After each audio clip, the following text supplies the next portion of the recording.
Welcome to Storytime Pals. Subscribe to keep the stories coming.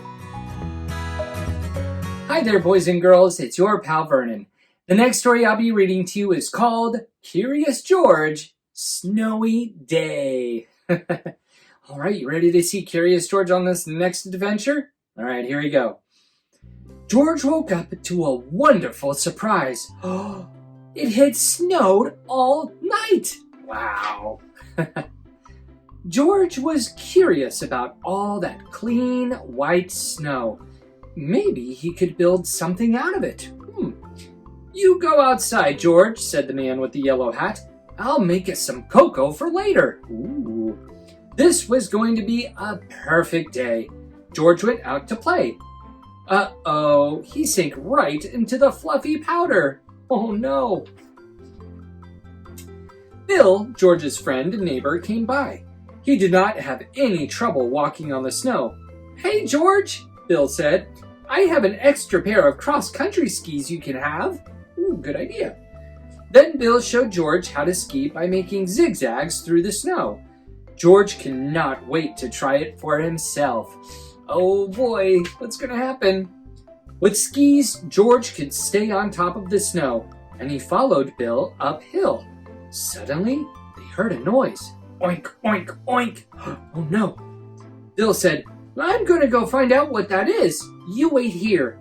George waited on top of the hill in the cold. His house looked so small and warm. George wanted to get home for his cocoa. Was Bill coming back? Oh no, where'd Bill go? Hey, George, Bill shouted from the bottom of the hill.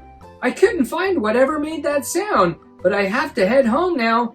Keep the skis and have fun. So George did, for a while.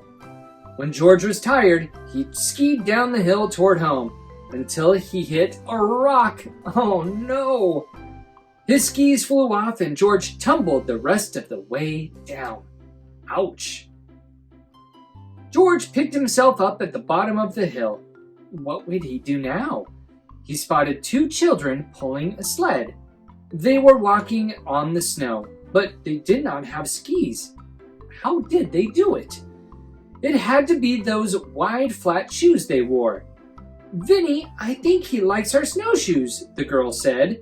George nodded. Vicki and I live on the other side of the hill, said Vinny. If you come home with us, we'll lend you our snowshoes so you can get home too. Climb aboard the sled. That's very nice of them.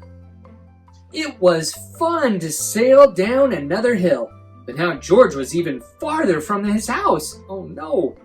Here you go, monkey, Vicki said. She gave George her snowshoes and climbed on the sled. Bye, monkey. Good luck. George began his long journey home. He was cold and tired, and climbing up the hill was hard work. Aw. The thought of a nice steaming cup of cocoa kept him going. Oink! George looked up. There was that noise again. He decided to follow it. Oh no! A cold, lost pig! What was he doing out here all by himself? And how could George rescue the poor pig? George remembered how Vicki and Vinny had rescued him. What George needed was a sled. It had to be flat and big enough for the pig to sit on. A fallen sign nearby looked like a good choice. What a ride! Good job, George. Very smart monkey. When George got home, he found his neighbor, Farmer Renkins, talking to the man with the yellow hat. Oh, thanks for bringing my pig home, George, the farmer said. He got out last night before it snowed. Good work, George, said the man with the yellow hat. There's some cocoa waiting for you inside. That was exactly what George had hoped to hear. Skiing, snowshoeing, sledding, and now cocoa? Whew! It had been the perfect snowy day. The end. Well, thank you again for joining me, boys and girls. I'll see you next time. Bye! Thanks for watching Storytime Pals. Make sure you hit the big red subscribe button on our main page, and don't forget to check out all of our other great stories. See you next time!